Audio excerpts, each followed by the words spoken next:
strike that would shut down the entire system here. So today we enter that final stretch of negotiations with a strike deadline of 12:01 a.m. on Saturday morning if no deal is met.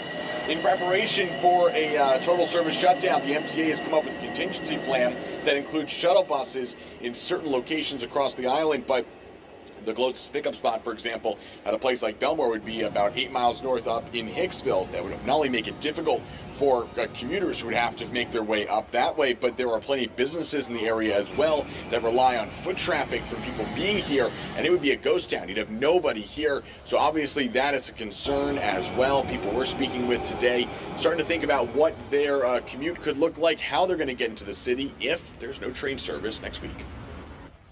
I commute to the city every day, so it's just kind of tough. Hopefully it doesn't last too long, but I understand what they're trying to do. Both sides back at the table this morning. We will see if they're able to get a deal done. We're in Belmore, Nassau County. Jonathan Gordon, News 12.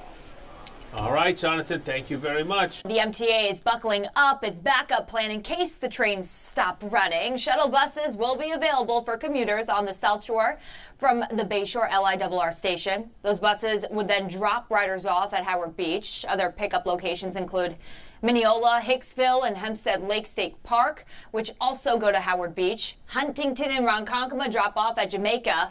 The buses would only run on weekdays during peak hours. The Nice Bus says it's stepping up to help Nassau commuters. A spokesperson tells News 12 it will be providing additional service to its existing schedule in Long Beach, Mineola, Great Neck, and Freeport. That extra service will be during the morning and evening rush hours. Riders should check the Nice Bus app for updated information. Yeah, Charlton DeSouza, the president of Passengers United, joining us now on our show. Good morning. Thanks so much for joining us. Good morning. Thank you for having me. Now, how concerned should riders be? We see it driving into work this morning on, the big bulletin boards on the highways. It's everywhere. What we're telling people is to plan ahead in case the strike happens. Now, the strike is scheduled to start Saturday into Sunday. We're all hoping and praying that there isn't a strike. A strike hurts everyone.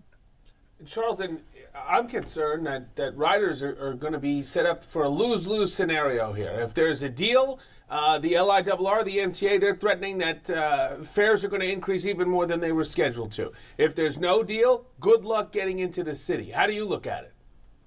So we think the MTA is playing games. We believe at Passengers United that all the workers deserve a raise. They're being asked to do a lot, especially with Grand Central now open. There's less crews. They're working longer hours. So, we're losing trained engineers to other systems. And that's why you need to pay them more to keep them at the LIRR. That is essential.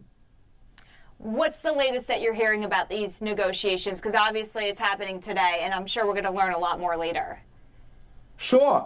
So we're outraged right now that the MTA did not negotiate yesterday, and they're supposed to be going back to the table today. We're hoping that the governor gets involved, and we're hoping that this, gets resolved today.